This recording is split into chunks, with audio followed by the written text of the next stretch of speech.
English medium Narayan international school से हूँ। आज मैं आपके सामने सतत विकास के लिए बुनियादी विज्ञान की चुनौतियां और संभावनाएं इस विषय पर मेरा मंतव्य जो है आपके सामने स्पष्ट करना चाहता हूँ। तो सबसे पहले सतत विकास क्या है?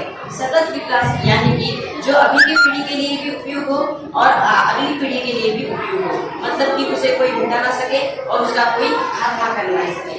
तो हमारे सतत विकास जो है उसके 3 घटक हैं। सबसे पहला जो है सामाजिक है, दूसरा जो है वो आर्थिक है और तीसरा पर्यावरणीय है। तो एनवायरमेंटल, इकोनॉमिकल एंड सोशल, तो ऐसे 3 घटकों में सतत विकास जो है यह बटा हुआ है। तो सबसे पहले मैंने एक चार्ट यहाँ पर किया है, देख सकते हो। सतत विकास के लिए बुनियादी विज्ञान की चुनौतियां और संभावनाएं। तो सबसे पहले सतत विकास क्या है तो वो हम पहले जानेंगे। सतत विकास मतलब कि जो कोई खात्मा करना नहीं कर सके और जो हमारे आज की इस पीढ़ी के लिए भी उपयोग हो और अगली पीढ़ी के लिए भी उपयोग हो। तो दूसरा जो है वो है हमारा जन समुदाय का सशक्तिकरण, मतलब कि हमारा जो जन समुदाय है वो समाज जो है हमारा दूसरे घटकों पर ध्यान दे रहे हैं। हमें उसको सबसे पहले नकार देना होगा। सबसे पहले हमें क्या करना होगा? पर्यावरण के लिए उन्हें प्रोत्साहित करना होगा, प्रेरणा देनी होगी और सबसे पहले हमें जन समुदाय और उनको सशक्त बनाना होगा, उनको प्रोत्साहन देना होगा। और तीसरा जो है पर्यावरण और विकास, मतलब कि अभी देखो हमारे पर्यावरण और विकास, यह हमारे पर्यावरण और विकास के मध्य बहुत ही अंतर है।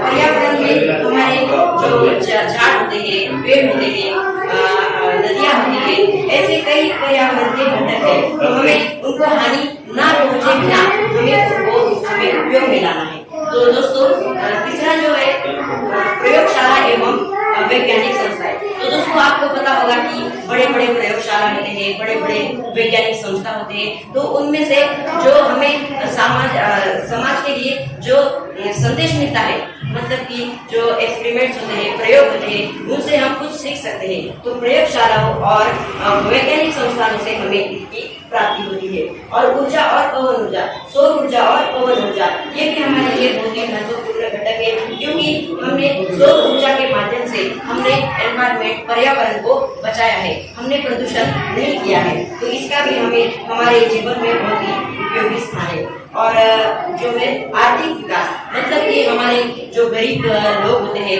उनके लिए आर्थिक विकास बहुत ही मतलब कि कठिन होता है।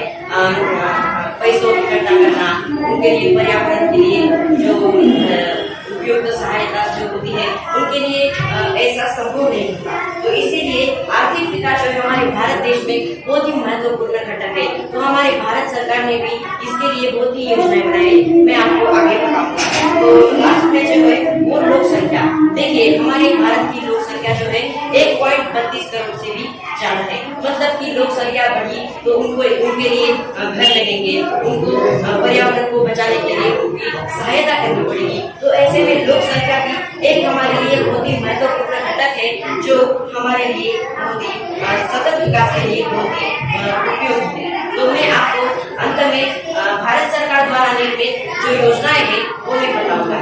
जो योजनाएं हमारे सभी भारतवासियों के लिए बहुत ही उपयुक्त है, लाभदायक है। जैसे कि पहले हो गई स्वच्छ भारत अभियान, जैसे कि नरेंद्र मोदी जी ने हमारे 2014 को 2 अक्टूबर 2014 को यह योजना बनाई। तो इसके पीछे का कारण क्या है? तो हमारे भारत देश के हर एक नागरिक के घर में, हर एक घर में, हमारे नागरिक के घर में जो स्वच्छता का जो अभाव है वो प्रकट करना होगा। स्वच्छता हर घर पहुंचानी होगी। दूसरी जो है प्रधानमंत्री आवास योजना, जैसे कि आप सभी को तो पता ही होगा, प्रधानमंत्री श्री नरेंद्र मोदी जी ने प्रधानमंत्री आवास योजना निकालकर बहुत ही अहम योगदान किया है। इनकी योजना हमारे लिए बहुत ही महत्वपूर्ण है। इन्होंने हमारे गरीब जनों के लिए बहुत ही महत्वपूर्ण बनाई है। उन्होंने छाव दी है, मकान दिए है, मुफ्त में मकान दिए, ये भी बहुत ही लाभदायक है। ऐसे ही कई योजनाएं जो है, बेटी बचाओ बेटी पढ़ाओ, हमारे लिए भी ये हमारे भारतवर्ष की भावी पीढ़ी के लिए, बेटियों के लिए बहुत ही महत्वपूर्ण है, लाभदायक है। हमारे जनहितों में जो जारी बेटी बचाओ बेटी पढ़ाओ, ये भी अभी के लिए बहुत ही महत्वपूर्ण है। तो इसमें हमारे भारत सरकार ने बहुत ही अच्छा योगदान दिया है। तो योगदान क्या है कि हमारे भारतवर्ष की भावी पीढ़ी की बेटियां जो है उनके संरक्षण और उनके उज्जवल और प्रबल भविष्य के लिए उन्होंने बहुत ही अच्छा योगदान दिया है और उनके मुफ्त में शिक्षण भी दे दिया है, आपको मैंने बताया।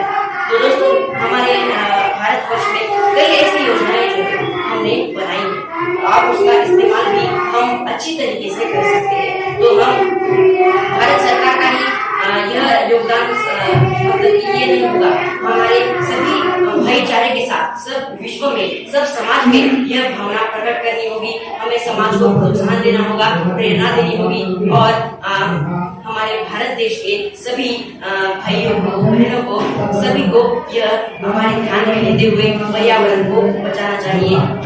बुनियादी विज्ञान की चुनौतियां और संभावनाएं ये भी मैंने आपको बताया। तो मैं इसी पल रविराज मोहन राव डोंगरे इसी पल में यहाँ पर रुकता हूँ और आपने मेरा बहुमूल्य समय देने के लिए बहुत बहुत धन्यवाद। जय हिंद, जय भारत।